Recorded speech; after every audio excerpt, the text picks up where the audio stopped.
I used to hate myself. Yep.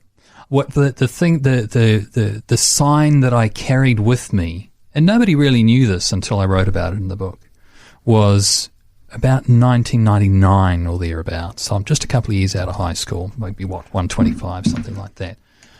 I grew this horrible neckbeard because I thought this is just the thing to hide the double chin. And I look back at these photos and I think, man, I probably would have actually just been better with the double chin. It's just horrendous to look at. But I made the promise to myself at that time that for as long as I was unhappy with myself and the way I looked, I would never go clean shaven again. And so I carried some form of facial hair, the neckbeard or a goatee or whatever, sure, for about 20 years. Wow. How did it feel when you finally got to the point where you're like, I can shave this off now? Oh, so this is what I look like. It's another form of hiding, isn't it, in a way? Yeah.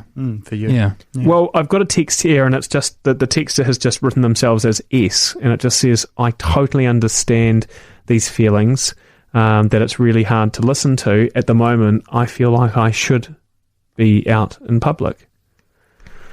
And I really hope that is what you should be doing, rather than saying you shouldn't be doing, because it is hard when we feel this immense judgment, which, you've articulated, and I've heard, Sandra just been talking about there, as well as the texters as well.